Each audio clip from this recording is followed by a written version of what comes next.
Was I chasing convenience? In a wave of disaster, where the captain's a captain, and I'm a puppet to pastor.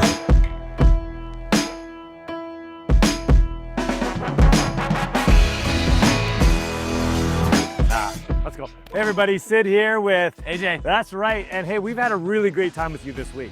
It's been so fun. It's been so hot, and that rain only hit on that one evening. Other than that, we've had a fantastic time speaking in the mornings and the evenings. I know for me, our time together was, hey, how do we develop a consequential, resilient faith in the lives of our students? And we just talked about what it means to engage suffering well, what it means to have an identity rooted in Jesus, what it means to have a vision on eternity as we continue to fight to be faithful now. And it's been really great spending that time with you.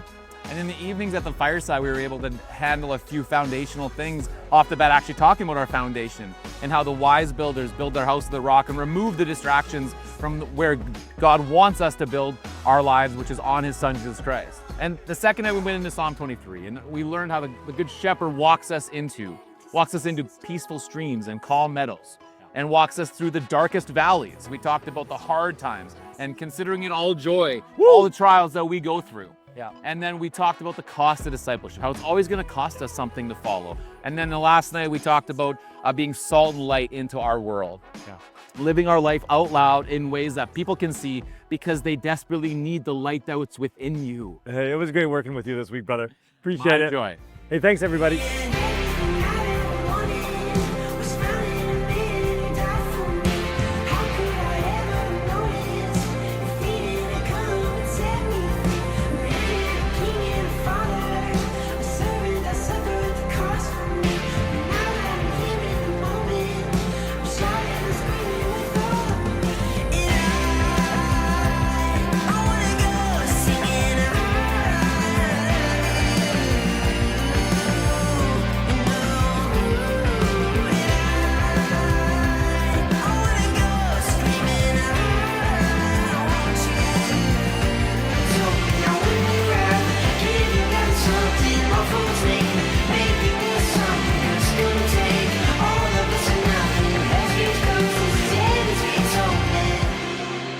God's done some incredible things in my family. In particular, my oldest kid and now my middle kid are both serving here at Green Bay.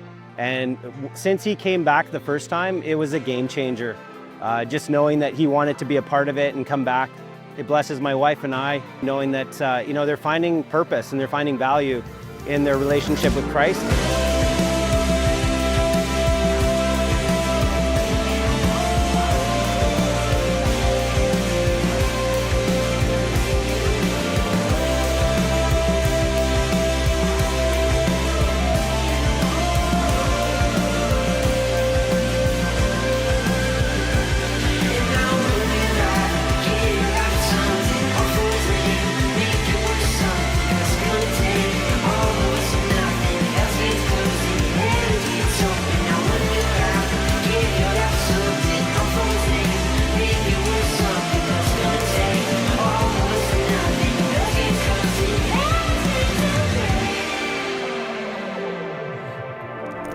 I'm most grateful for this community that's here. Like, pretty much right as you walk in, I feel like God's presence throughout everyone here. Everyone here is just so welcoming, so nice. You can see God working through them. So I feel like that's pretty special about Green Bay. I would say it's a lot about the community, the friends that I have here.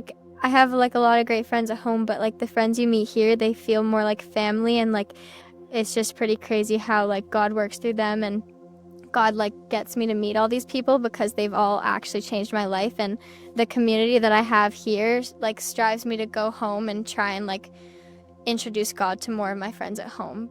It's the love. If you will find out things that our kids have maybe been struggling with or areas that are tough for them.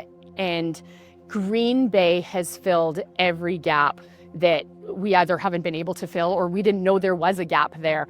So for me, it's just that insane love that is poured onto our children from literally, I think, every person here. Also, what they learn here, they're both in public school, so they're the minority Christians in their school, but they teach it as an example. Like, they're very confident coming from here. They're very confident in telling people about it.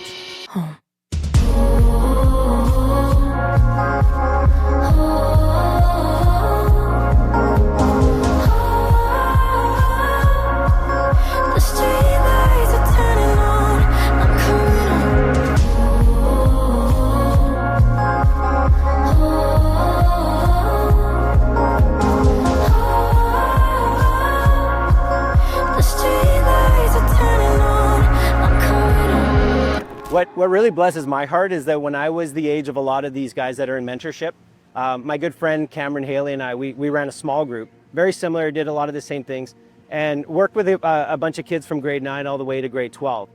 And after they graduated, you know, everybody kind of goes and lives their own separate lives. And you kind of lose touch, right? Life happens, things change, families happen. But you know, it was last Thanksgiving, I actually ran into one of these kids I hadn't seen probably in 15 years. And he chased me down in a Costco and he ran after me and he gave me this big, massive hug. And he stopped me and he said, I want you to know that what you guys did for me changed my life. And the beautiful thing is, like, Green Bay, you don't know what you're actually changing right now. There's so much that's changing in these kids' lives. You may not see it today, you may not see it in 2 weeks, it may be years down the line, but stuff is happening with every interaction, with everything that's happening. So God bless you guys as you keep doing what you're doing. It is such a blessing to those and to the next generation. So we honor you, we bless you, and thank you so much for everything you guys are doing. I'm really excited to get baptized, just kind of tell everyone, like, that's what I want to do for the rest of my life. And also, like, when people think of me, they think of me as like a soccer player or whatever I like to do, but like, as my identity, I want to be known as like a follower of God.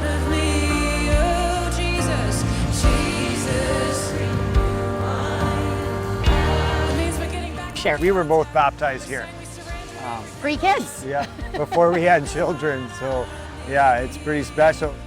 And I know that, like, when I get baptized, like, I'm surrounded by so many loved ones, and that's not even just my family. Like, I want people to see me as, like, Taylor, like a follower of God and a child of God. I never want to get baptized anywhere else.